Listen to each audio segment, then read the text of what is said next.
Gibraltar is both universal and local, both macroscopic and microscopic. Gibraltarians shared the global experience of the coronavirus outbreak, yet the rock's unique culture and geography shaped their distinct path through the pandemic. Gibraltar became one of the first countries on the planet to fully vaccinate its adult population. As masks are discarded, restrictions lifted, and sporting events resume, Gibraltar has become a test bed for the return to normal. History is still unfolding, but 1 year on, Gibraltarians are telling their stories of life in the bubble.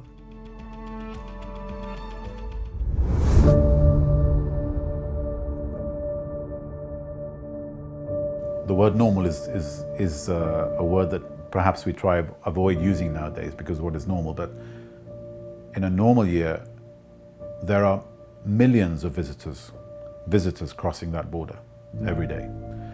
There are hundreds of thousands of passengers and crew coming off, on average around 200 ships a year, cruise ships a year that come to Gibraltar. And you've got, looking at the last statistics, somewhere in the region of about 400,000 passengers coming in and out of our airport every year.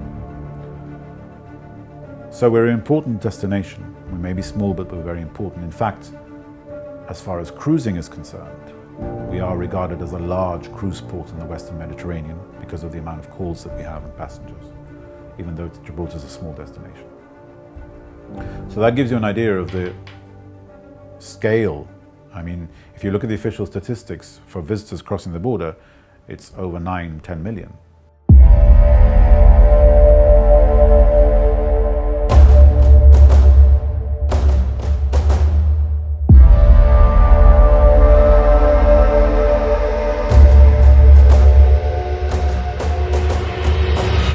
So we start hearing the news, of course, of the pandemic hitting the world and how that affects travel and tourism. And I think none of us really expected it to be as bad as it became. So February, March, we obviously started hearing about how this was going to affect travel. And very quickly indeed, things started to shut down.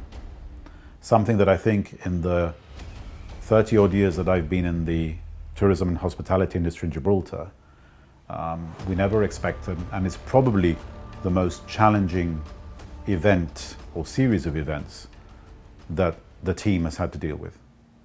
We were in the situation where Gibraltar was one of the only places you could travel to from the UK that you didn't have to quarantine on return to the UK. So we saw a change in the demographic of the visitors coming here. Younger people, families, and getting to know Gibraltar in a way that we've always wanted them to get to know Gibraltar. In other words, that it's not just to come in and do your shopping, which is a fantastic part of our product, and leave, but also enjoy what Gibraltar has to offer. I think that had some positive effects.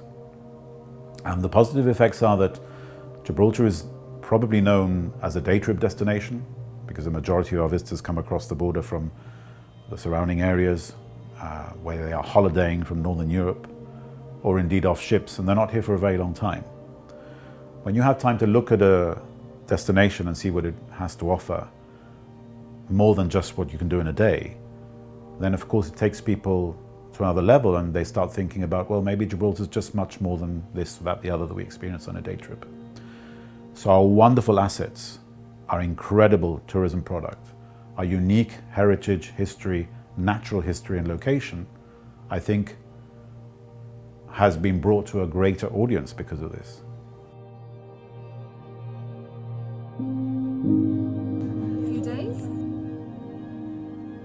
All around the world, grassroots efforts have been vital in supporting people in this most tricky of times. In Gibraltar, where community spirit is strong, people came together to help one another out.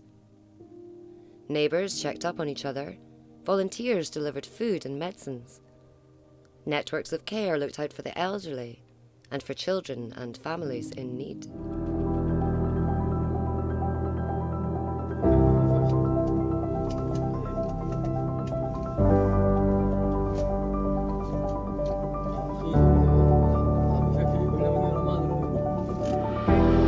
타고 뭔가 느껴. Vale. Vale, Es tenemos quite dos. heavy porque son estos fideos los... Ah, qué bueno. Rosemary, ¿cómo era que entró con nosotros siendo de comer, No, Francis? porque ella tenía yo friend en Facebook, yo. Ah, vale. Y me mandó un mensaje, mira, que estaba dispuesto a ayudarme. Y pues nada, pues entra. Y que por aquí vamos a comer 2 veces a la semana. Y Ella está allá desde January, ¿sabes? desde January. 4 meses y pico con nosotros.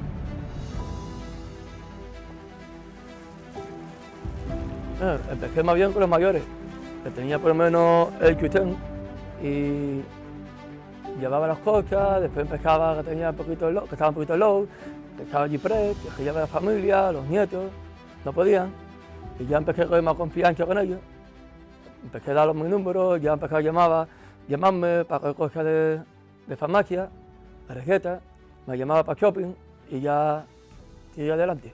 Bueno, me preocupaba que si lo iba a coger y a pasar a mi familia o yo mismo lo que podía pasar a ellos. Ya después ya empecé a dejar las cosas en las puertas y te decía, para que ellos me querían más cerca, pero no podía. Y además ya empezó a acumular y ahora terminé con 35 delivery al día, que ya era demasiado. Me duró por lo menos 3 o 4 meses así. Después, octubre, noviembre, diciembre, January, era de lo peor, non-stop. Era de por la mañana hasta las 11 de la noche me daba.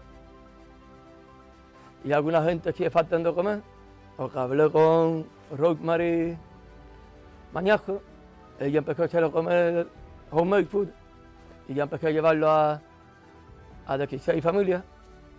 Después Jesse Brito me llamó, de Back to Veteran, y también pues, durante los últimos 5 semanas también me está ayudando a llevar a comer. Y ahora ha empezado con la escuela. Lleva cada 2 semanas, lleva cantos, zumo, patatas y batidos para los niños que les hace falta para break. Ha descubierto que hay pobreza, hay gente que está viviendo mal, condiciones mal. Unos pocos quieren, otros pocos no pueden. Ha sufrido mucho ver algunos niños, algunas personas mayores solos, que necesitan cariño. Ha sentido mucho corazón a mucha gente, más bien los niños. Ha visto a los niños tristes, solos, los primeros 6 meses, cuando podían ir a la escuela, no podían ver a tus amigos, que sentían más solos en las casas. No son como el State 9, que va por ahí arriba, Roy y Delane, todo está más solo. Está más aburrido, más solo, y el lockdown tampoco la ayuda mucho. Había muchos niños, tampoco tenían laptop, internet. Y es que, vamos, no podía adelantar con el web de la escuela. Claro, yo he regalado, algunos he regalado el laptop, pero no han tenido internet. Mucha gente me han querido como familia y esto es que duele. Después para cortarlo duele, ya te queda y te cuesta trabajo de dejarlo. Y es que me está pasando ahora. Me han dicho que por favor que me quedo con ellos y es que estoy aguantando. A ver, tengo mi trabajo normal y después de las 4 para adelante, hasta las 9:30, 10, estoy con esto. Ahora tengo a alguien que me está ayudando, que es Graham Chapel, compañero mío de trabajo. Y ya hasta ahora no ha parado. Y ya me ha gustado, porque te tiene que gustar, si no, no aguanta. Yo llego a mi casa triste, depresión, estrés, cansado, agotado. Y nada, son muchas cosas que he visto, gente mala, gente con depresión. Llamar a la ambulancia para que te lleve alguna gente, me han encontrado en el suelo, a llegar a la casa. Bueno, hasta ahora pienso seguir. Ahora mismo estoy con 16 familias, 3 o 4 personas mayores y con algunos niños que necesitan para la escuela, que a mí me estoy ayudando para llevar cosas. Y están enrollando a la gente, la verdad, ¿eh? Enrollando, demasiado. Si ya viene ya 8 semanas ya, ¿qué? 2 meses aquí ya. 2 meses. Escucha, que parece que yo venía a hacer un delivery nomás contigo y al final... Tenía que haber venido octubre, tío. Ya. No, me arrepiento de no venir antes, porque yo sé lo que tú, ahora que lo he visto y lo he vivido, sé lo que tú estás pasando. La verdad que me arrepiento de no venir antes, tío. Octubre, noviembre, diciembre, enero. Era por unos 40 delivery al día.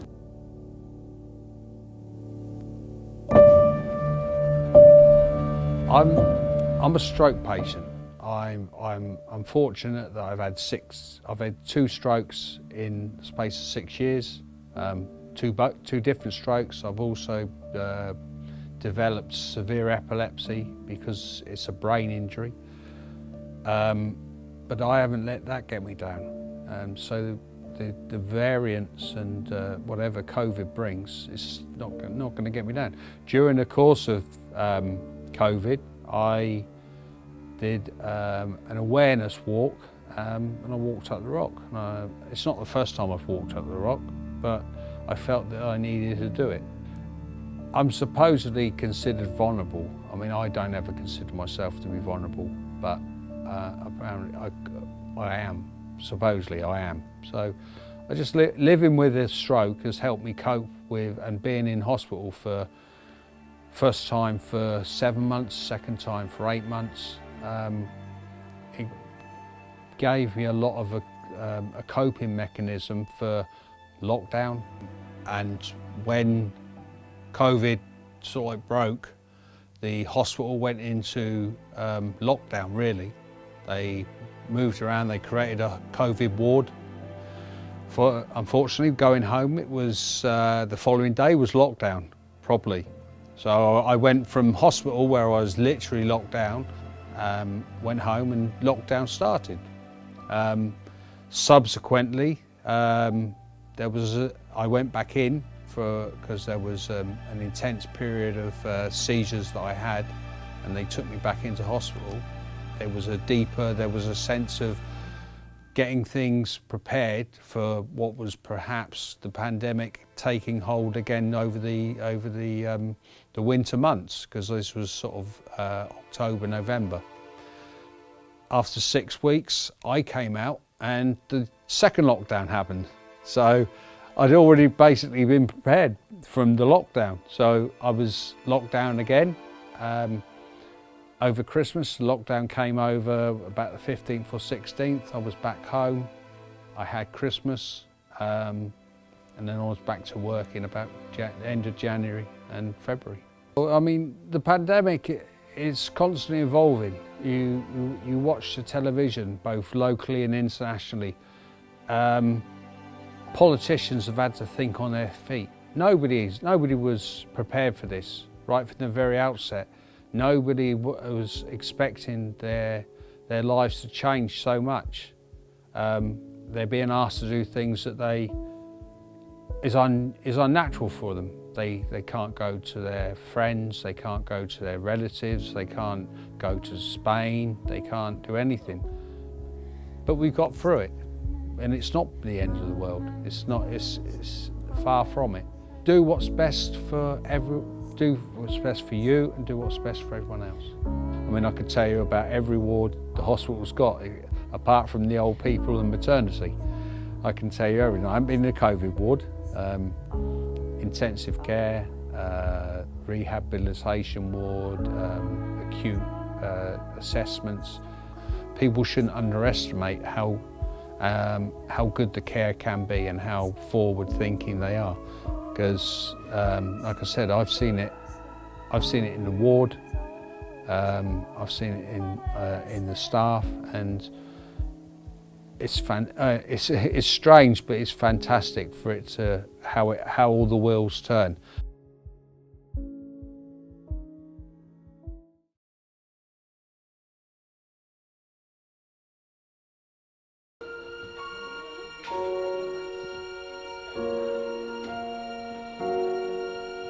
Chica, look, ven. Chica, come here to daddy. Woo. Happy birthday to you. Happy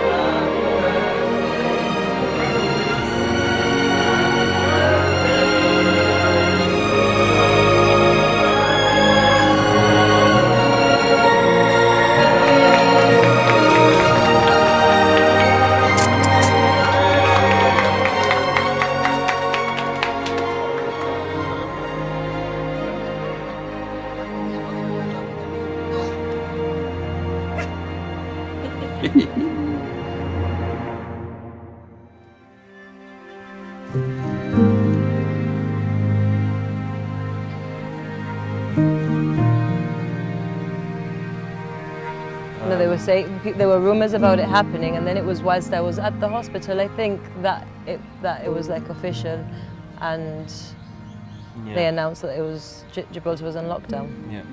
If you are over 70 years of age, you are at the greatest risk of death from this virus. Yeah. So Camilla was born on March the 16th at 12:25, which is, you know, like Sunday morning, no, Saturday night, whichever way you want to look at it. Yeah. And it was amazing, no? Like, what a feeling. Yeah. Like a little baby, no? Like, she's just a scan one moment, and then the next moment she's there, crying. Amazing, no? I mean, I think it's very special, no? And, you know, and I mean, relative to the lockdown and all that experience, you know what I mean? Like, I think like the main, like, you know, the big thing that sticks out to me was the fact that we couldn't have any visitors in the hospital, like, you know what I mean? Como, it's normally such a big event, no? Like, you know, parents, brothers and sisters come in. And we had anticipated all of that because we both come from huge families, so we thought this, you know, this was going to be the case. Yeah. So it was... Yeah. It was a bit strange. Yeah. I mean, it was a bit strange, but it was also like, it was a bit of a relief, you know what I mean? Because like, I think what happens to a lot of people is they have children and like they're knackered and stuff and tired and they want to, the baby's very demanding and stuff. And then your auntie comes in, you know what I mean? And wants to hold the baby and, you know, and like cuddle them and speak to you and talk to you and, you know, and all that. And to be honest, you know, we bonded a lot, you know, it was just the three of us.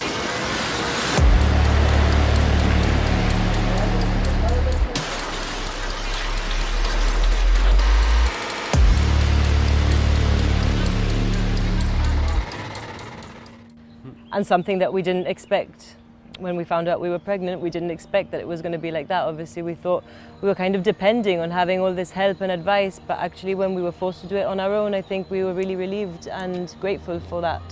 And obviously we had a lot of support from our parents, you know, and our family, you know, because they would send us food and, you know, and go to shops for us and bring us things home. They did everything they could from their homes to help us.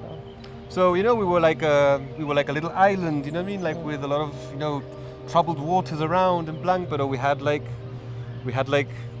rescue boats coming in, no, and helping us, you know what I mean, and you know, we were isolated, but we were also like protected, you know. A day or two after Camilla's born, we leave the hospital, jump in our car, put Camilla in the baby seat for the first time ever, no, like all little there, you know, figuring things out, and you know, we couldn't have just gone home, you know what I mean, como we drove to our parents' houses and we sort of like, you know, wound down the window and like, you know, there were Granny and Grandpa and Nana and Granddad, you know what I mean, como looking through the window at their new granddaughter, you know what I mean? Not able to touch her or get too close. You know, it's quite sad. It was sad, you know, como that was the hardest part, no? I think like como you're just there, no? Not being able to share her when we wanted to, no? You know, sharing the same breath, you know what I mean? But not being able to hold her. It was like living in a sci-fi movie for me.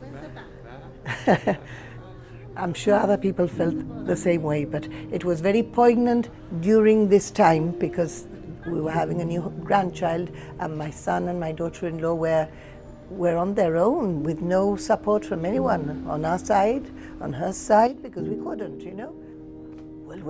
Well, every time a new grandchild is born is like, I mean, you feel that you've got so much love to give and so they're so special, you know, because like one's own children, well, some people say you love them double, no? Because you love them because they are one of your children's offspring and because they are also your own offspring. So it's all very special, and we have 7 grandchildren now, all of them very special to us, and Camilla is the littlest of them all. Hopefully all this will be behind us in a few years and it won't be, you know, won't come back. But once she can understand, I suppose we'll explain to her, no, and how unique it was when she came into the world.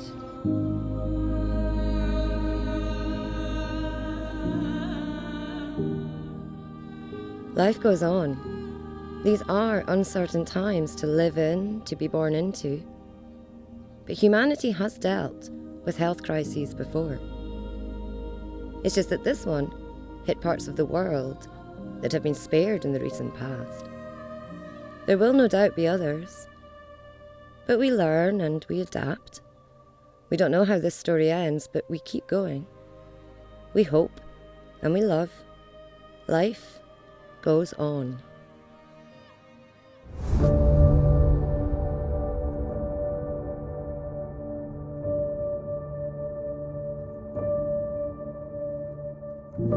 Now, Gibraltar is under the microscope, a test bed for the impact of community vaccination. The outcome is unknown, but there is talk of a return to normal, of hope.